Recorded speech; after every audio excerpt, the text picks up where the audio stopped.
Assalamualaikum warahmatullahi wabarakatuh. Di video kali ini kami akan mempresentasikan hasil kerja kelompok kami yang beranggotakan saya sendiri, Arya Rehan Putra, NIM 156, M. Aldi Pradana, NIM 161, Suci Firdaus, Angkatan 19, NIM 026, Rani Iswah Yuni, Angkatan 19, dengan NIM 032. Baik, di sini saya akan menjelaskan terkait materi perencanaan karir. Poin yang pertama yaitu ada pengertian perencanaan karir. Untuk pengertian perencanaan karir itu sendiri, di sini sebelumnya terdiri dari dua kata, ada kata perencanaan dan juga karir. Nah, untuk perencanaan sendiri ini memiliki arti jumlah kegiatan yang ditentukan sebelumnya untuk dilaksanakan pada suatu periode tertentu dalam rangka mencapai tujuan yang akan ditetapkan nantinya.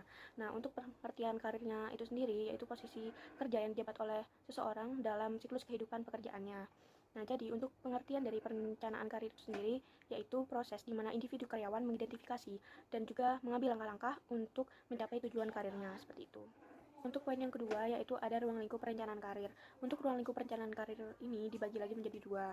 Nah, perencanaan karir yang pertama yaitu perencanaan jenjang jabatan, di mana rencana ini semakin tinggi pangkat semakin terbatas pula jumlah personel yang menduduki kepangkatan tersebut. Nah, dalam hal pencapaian jenjang jabatan ini, di sini ada beberapa faktor yang perlu diperhatikan. Yang pertama yaitu ada sifat tugasnya, yang kedua beban tugas dan juga tanggung jawabnya. Nah, jadi ini berarti juga bahwa semakin tinggi jabatan atau pangkat seseorang dalam suatu organisasi, maka semakin kompleks sifat tugasnya dan berat pula tanggung jawab yang dipikulnya. Untuk ruang lingkup perencanaan karir yang kedua yaitu ada perencanaan tujuan organisasi, di mana suatu organisasi atau perusahaan mutlak harus mempunyai tujuan yang jelas. Nah, perumusan tujuan ini harus didasarkan pada perencanaan yang matang, sebab dari tujuan organisasi inilah akan didapatkan dan ditentukan besar kecilnya misi organisasi, berat ringannya tugas pekerjaan, spesifikasi pekerjaan yang perlu dirumuskan, dan lain sebagainya. Nah, dengan begitu, tujuan organisasi mulai dari tingkat teratas sampai dengan eselon-eselon di bawahnya itu akan menentukan jalur karir anggota organisasi. Disinilah kemampuan kepemimpinan akan diuji untuk dapat meniti jenjang karirnya ke depannya. Poin yang selanjutnya yaitu poin yang ketiga, ada manfaat perencanaan karir.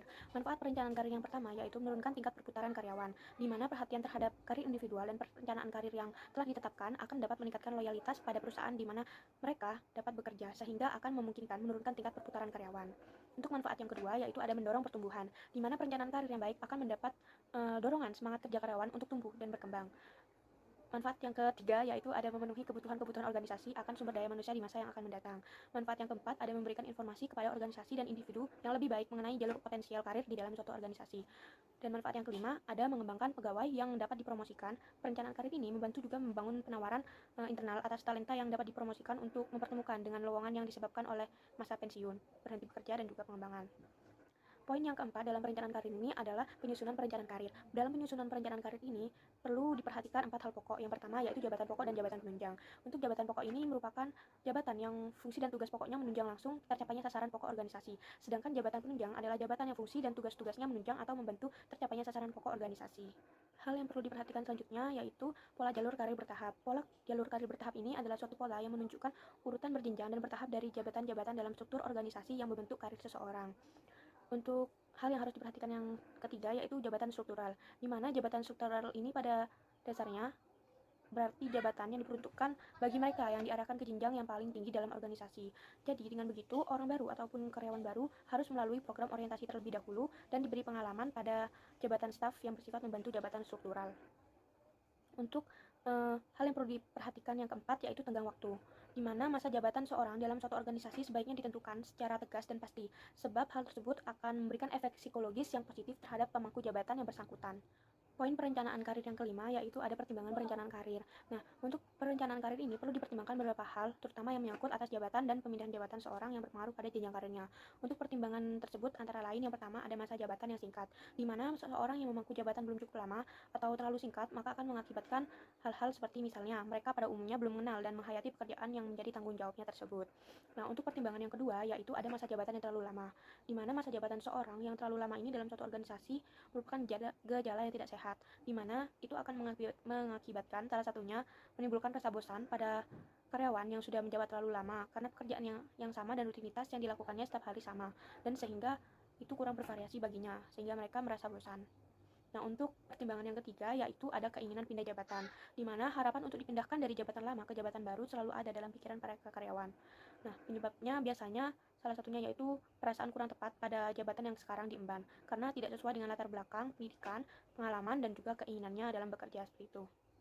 Poin yang keenam yaitu informasi dan konseling perencanaan karir, di mana informasi karir ini tentang perencanaan karir pada dasarnya merupakan bagian dari sistem informasi sumber daya manusia. Nah, untuk bahan-bahan yang perlu diinformasikan itu ada pola karir personel, analisis jabatan, spesifikasi jabatan, deskripsi jabatan, skala gaji dalam jenjang jabatan, dan berbagai jenis kompensasi serta persyaratan jabatan. Dengan berbagai informasi tersebut, diharapkan para anggota organisasi secara individual dapat meneliti sendiri jabatan yang cocok untuk dimantapkan sebagai pengembangan karirnya lebih lanjut.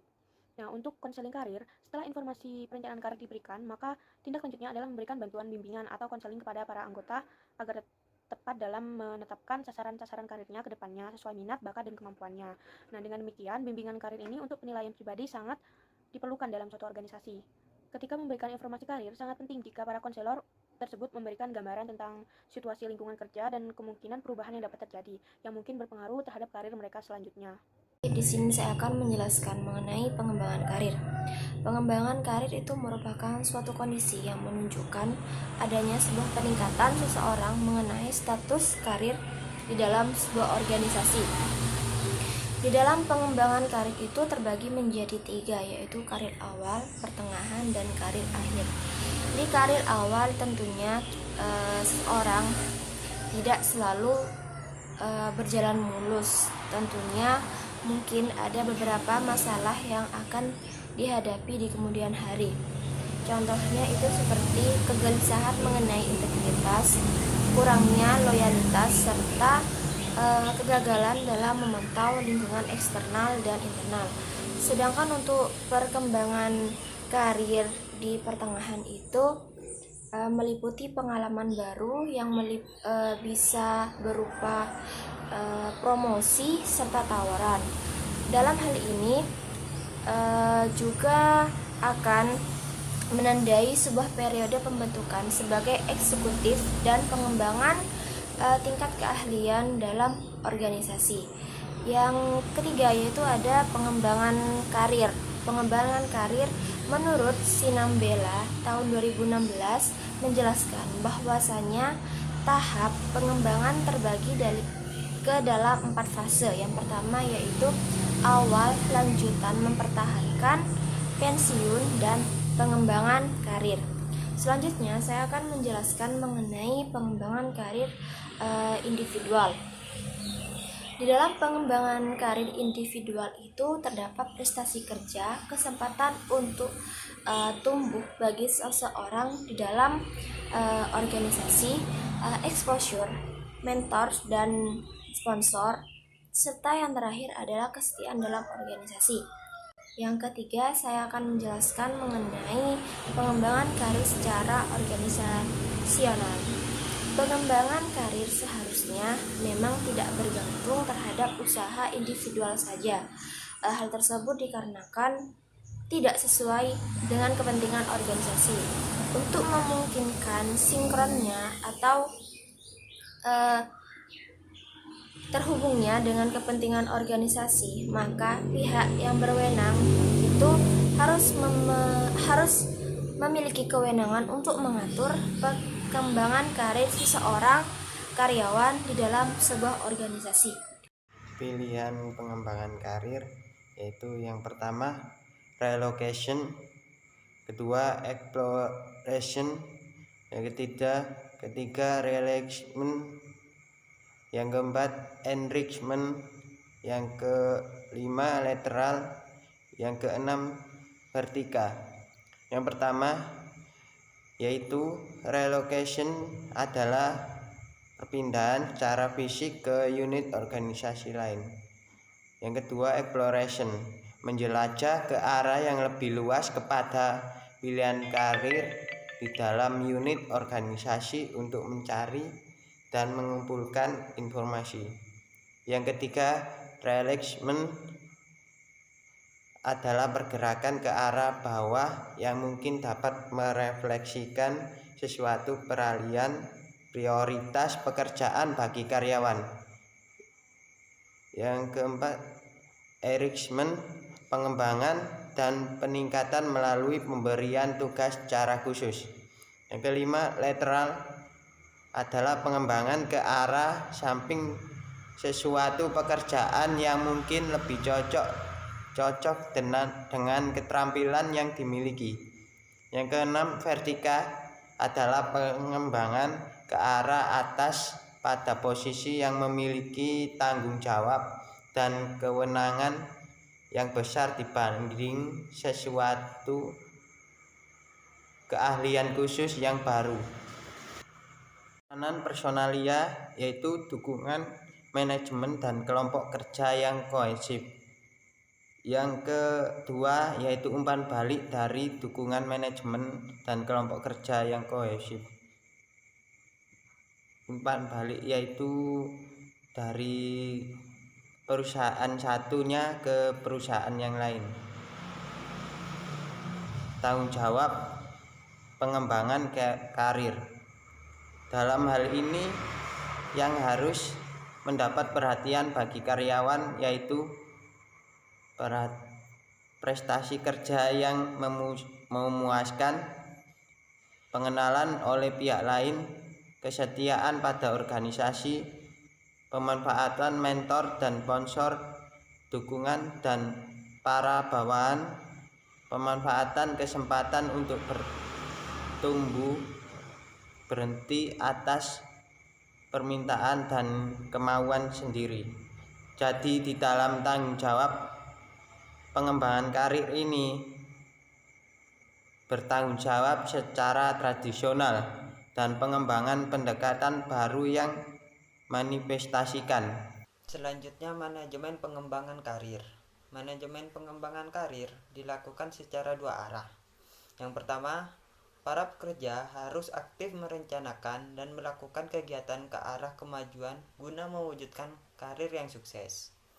Dan yang kedua, organisasi harus membantu dan memberikan peluang bagi pekerja yang memiliki potensi untuk mengembangkan dirinya. Selanjutnya, desain pengembangan karir terbagi menjadi 3 fase. Yang pertama, fase pencernaan,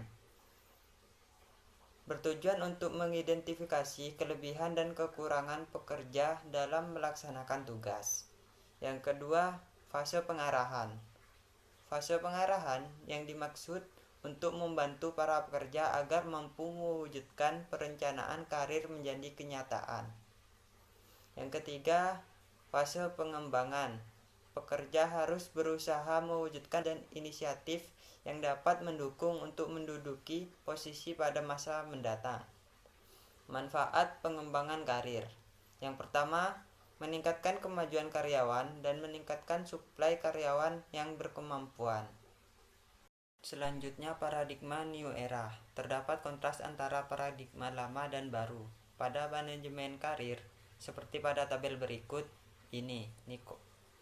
Nicholson 1996. Pada paradigma lama atau karir dependent, pertama, fokus pada pekerjaan. Kedua, berorientasi pada satu tugas atau single job, satu karir atau satu organisasi. Yang ketiga, skill yang dibutuhkan untuk pengembangan karir untuk jangka waktu tertentu. Keempat, tanggung jawab pada departemen SDM. Kelima, win-loss relationship. Dan keenam, pengembangan yang berorientasi internal. Dan yang ketujuh, spesialisasi pada satu skill. Sedangkan pada paradigma atau career resilient, pertama, fokus pada kemampuan untuk dipekerjakan. Kedua, bisa dimanfaatkan atau diterapkan kapan saja diperlukan atau pergantian tugas. Ketiga, tanggung jawab kepada semua level. Keempat, organisasi menyediakan kesempatan, fasilitas, dan tools untuk pengembangan karir. Kelima, win-win relationship. Dan yang keenam, pengembangan yang berorientasi pada internal dan eksternal. Dan yang terakhir, ketujuh, multi skill dan fleksibel. Sekian dari kelompok kami, kurang lebihnya kami mohon maaf. Wassalamualaikum warahmatullahi wabarakatuh.